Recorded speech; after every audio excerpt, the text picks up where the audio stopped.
ஆடி மாத பௌர்ணமியை முன்னிட்டு திருச்செந்தூர் முருகன் கோவிலில் குவிந்த பக்தர்கள் சுமார் 8 மணி நேரத்திற்கு மேலாக நீண்ட வரிசையில் காத்திருந்து சுவாமி தரிசனம் செய்து வருகின்றனர். இதுகுறித்து மேலும் விவரங்களோடு இணைகிறார் செய்தியாளர் அஜித்குமார். அஜித்குமார், வணக்கம். இது குறித்தான முழு விவரங்கள். நிச்சயமாக அதாவது அறுபடை வீடுகள்ல இரண்டாவது படை வீடாக போற்றப்படக்கூடிய திருச்செந்தூர் சுப்பிரமணிய சுவாமி திருக்கோவில்ல நாள்தோறும் ஆயிரக்கணக்கான பக்தர்கள் சுவாமி தரிசனம் செய்வது வழக்கம்.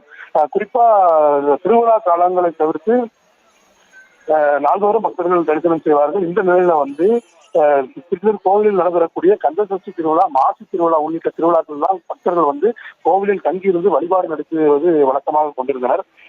இந்த நிலையில் கடந்த சில மாதங்களுக்கு முன்பு, அதாவது சித்ரா பௌர்ணமிக்கு முன்னதாக சமூக வலைதளத்துல பௌர்ணமி தினத்தில் திருச்செந்தூர் கோவில் கடற்கரையில் தங்கியிருந்து சிறப்பு வழிபாடு நடத்தி அடுத்த நாள் காலையில் கடற்கரையில் புனித நீராடியும் நாளிக்கிணறு தீர்த்தத்தில் புனித நீராடியும் கோவிலில் தரிசனம் செய்தால் சிறப்பு பலன் கிடைக்கும் என ஜோதிடர் ஒருவர் சமூக வலைதளத்தில் பதிவிட்டிருந்தார். இந்த நிலையில கடந்த 4 மாத காலமாக பௌர்ணமி தினத்துல தமிழகம் மட்டுமல்லாது பல்வேறு மாவட்டங்களிலிருந்தும் மாநிலங்களிலிருந்தும் பக்தர்கள் பௌர்ணமி தினத்தில் மாலை கோவில் கடற்கரையில் குவிந்து சிறப்பு வழிபாடு, அதாவது முருகனை வேண்டி கடற்கரையில்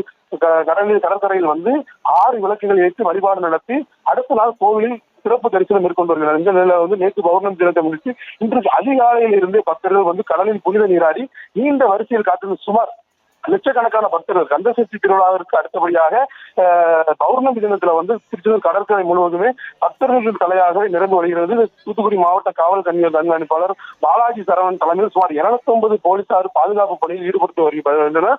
அதாவது முன்னெடுப்பு நடவடிக்கை இல்லாததால் பக்தர்களை கட்டுப்படுத்த முடியாமலும் போலீசார் திணறி வருகின்றனர். பக்தர்களை பகுதியாக பிரித்து தரிசனத்திற்கு அனுப்பி வைக்கும் வழியையும் காவல்துறையினர் செய்து வருகின்றனர்.